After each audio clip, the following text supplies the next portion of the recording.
Howdy folks, I'm Mark. Thanks for joining me for this short talk about video games. And you are listening to Quick Play, so let's get right into it. So if you've been around, you'll be aware of Metacritic Golf. It's a little game that we play where you guess the ultimate Metacritic scores for a handful of major games coming out. Like we did, have we done so far. We're taking quarters this time. Participants gave their guesses for 12 pre-selected games, but it's golf, so only their best 9 scores are counted. That's to add a little buffer in case any games get delayed, which in quarter 3, being July, August, September, one did get delayed. We had Stalker 2, Heart of Chernobyl, got kicked out into November or something. So everyone still had their worst 2 scores drop, so still taking the best 9. But aside from this being just a fun little game for us, and we'll get to the winners of quarter 3. It's a nice time to look back on the major releases of the quarter. So, as I've said, it's interesting to think about how we perceive them versus how we receive the games. And as we go along, as always, I'll shout out the closest guesses for each game. If you'd like to follow along with a little visual aid, there's a link to some Google Slides in the description. Check it out there. But for now, we'll work through the 11 games chronologically, plus a few tangents along the way. I am coming in a little under the wire on this one, so I might not have the hard-hitting analysis all these past ones have had, but, take what you can get. Overall, we had 10 participants this quarter, including myself.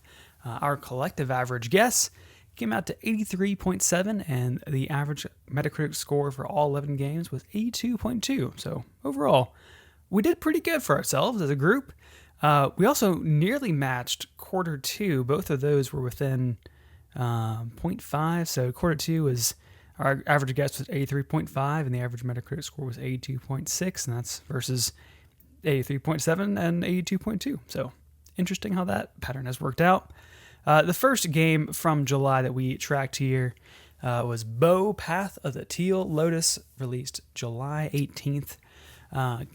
Ended up at a 77 Metacritic score. It's a stylish Metroidvania that I completely forgot about. It's been a year of unique Metroidvanias, and some are hitting and some aren't. We overall about guess this one right. 2 folks got these just exactly right, and that is Nick Porch and also myself. We both guessed 77. Next was EA Sports College Football 25, released July 19th to an 83. This was a big deal and a big return, kind of dominated the space for a bit, get back in that sports game mode. I know a lot of people looking forward to this one.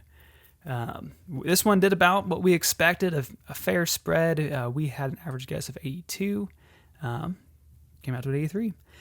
2 closest people here were Josh Amazed by Grace and Billy Cox, were both 1 away. Well done, guys.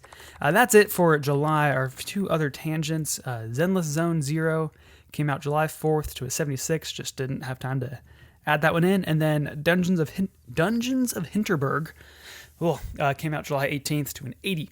That was a nice little indie game that I've got my eye on now.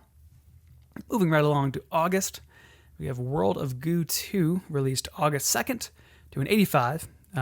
We overall guessed it'd be an 81, so this one did a little better than we expected. It's a sequel to the WiiWare classic, and it was also on PC and whatever. But I'm a little surprised by the score, and thinking back, I'm surprised by how high it is, actually. I feel like whenever I heard people talk about it, most people were complaining about how it worked, but also some things about it are apparently still inventive and engaging, and I've heard there's some twist maybe, but whichever. One person got this exactly right, and that is Fish. Well done with an 85. Next up, SteamWorld Heist 2, the sequel to the beloved SteamWorld Heist 1, I guess, came out August 8th to an 80. We overall guessed to be an 83. It did a little bit less than what we thought it would. I remember seeing previews for it. Looked pretty cool.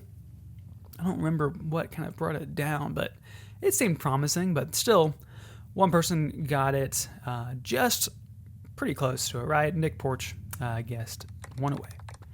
Next up, August 20th, we had Black Myth Wukong, release to an 81. This was a big deal game. I think maybe even the most triple of A's of this this quarter. Big deal. Lots of sales numbers. We guessed it'd be an 82, so we were about right here. We had a pretty large spread. The lowest guess down here was 68 to a highest guess of 91. Definitely a beautiful game and has its fans. A little surprised that's not actually higher given the reception. But one other person got this exactly right at an 81, and that is Fish. Well done.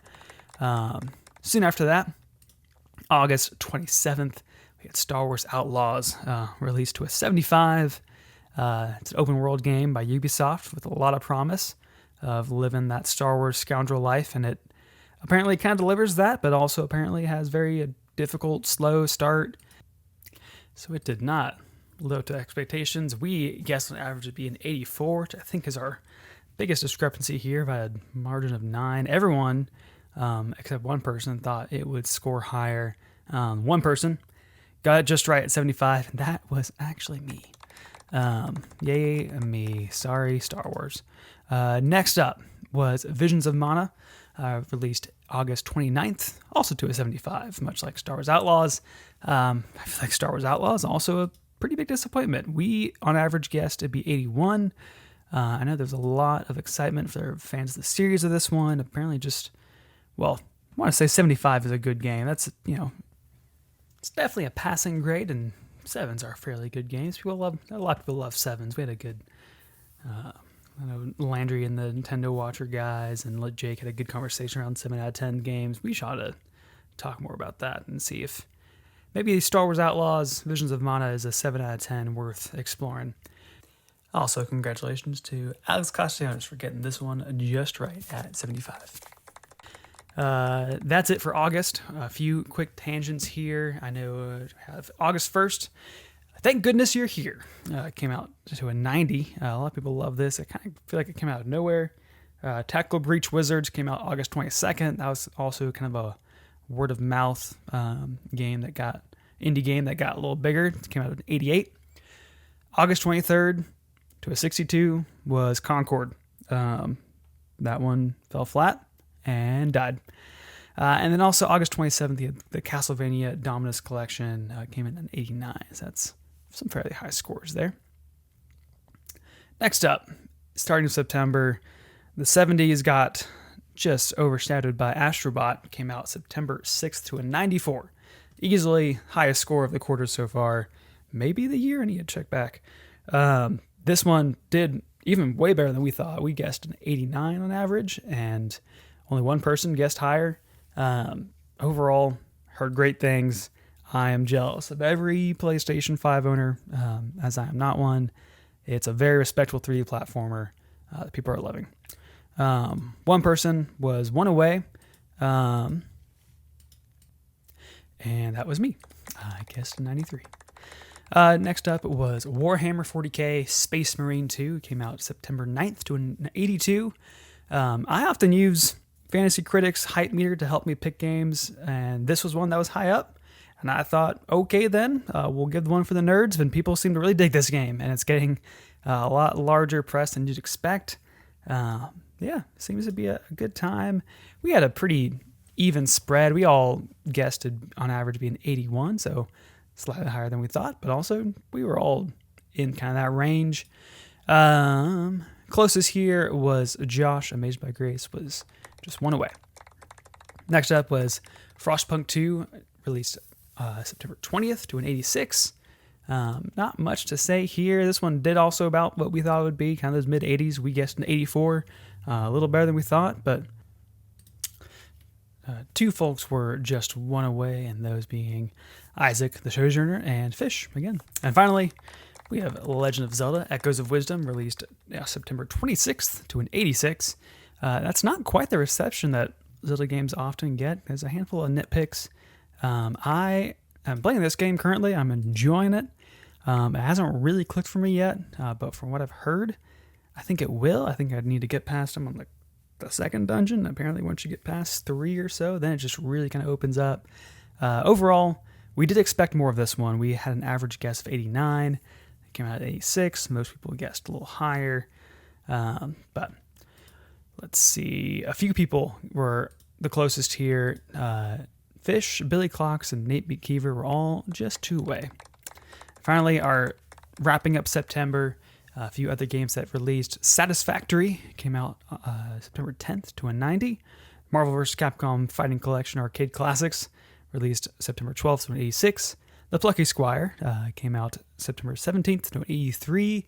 And UFO 50 released September 18th to a 91. I have my eye on that one. I'm really curious about it. So now, as we're heading into our final segment here, quarter 4 of Metacritic Golf, our final one for 2024, is linked down in the description. I am behind the times on this one, so get your answers in before reviews go up for Neva, that Greece spiritual successor sequel from the same people. Neva releases October 15th, so I'd say try to get this done by October 13th to be on the safe side. If you miss it, just take a skip. It'll be fine. Just go on, join us again. But my apologies to Silent Hill 2 Remake and Metaphor for ReFantazio. You're very important. I just didn't get this out in time, so my bad. Also, you don't have to have participated in the past ones to join in now. Just hop on in, and then we'll probably be doing this in 2025, and maybe not quarters. I'm trying to figure that out. This has been a lot to do. But, of course, we have the results from quarter 3. First off, I gotta be real with y'all. I personally did really well. And so I just want to get that out of the way. I know I'm the one who made this. I know that could raise some eyebrows. I tried to do everything above board. I am the same as you. I have the same knowledge as you. But we can get into a few special awards and our final winners. Scorekeeper being the one who had the lowest amount dropped from their total score to get their final score. That was me.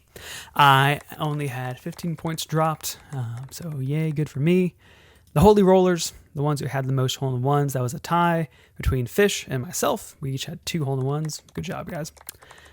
Mulligan Master, that's the one who benefited the most from dropping scores, and that was Fish. You got up 2 points, or 2 places. The Average Joe was the closest to the collective average. Was also me again. I scored 22. The collective average was a 22 final score, and I scored 25. And then the Consistency King being the lowest spread in distance from the correct answer. And you know what? That was all of us. We had the lowest spread. We had 8 points away from the correct answer at most. And so good job, everyone. Well done. Top 3. Number 1, let's go in reverse order here. Third place is coming in at 28 points. It's Nate McKeever. Well done. Second place, he likes to hang out here. He's doing really well here. 27 is Alex Castellanos. He's the sleeper hit. And then first place is actually all of us. We did the collective average of 22, just taking our average guess for each game. Yeah, we did the best as a whole team, and that's what matters here. Also, I was first at 25 points, but all of us did better than me, so that's what matters here. Well done, everyone. Running down the full list, in real first place is all of us, all the friends we made along the way at 22, and then it's me, 25, Alex Castellanos at 27, Nate McKeever with 28, Josh Amazed by Grace at 29, Landry Smith with a 33, Jake Martin with a 33, Nick Porch with a 36, Fish with a 39, Billy Clocks with a 41, and Isaac the Sojourner at 45. Well done, all you guys. I know you're participating every quarter in, quarter out, so we will figure out a fun little ending yearly championship with quarter 4. So get your times in. Thanks for making time. Thank you all for listening in. Oh, real quick, I am playing Legend of Zelda Echoes of Wisdom. Thank you all for listening in. Follow us on major podcasting services. Find us at proper socials. Let us know what's been your favorite game of quarter 3 from 2024. That's all the time we have for today. Thanks. Bye.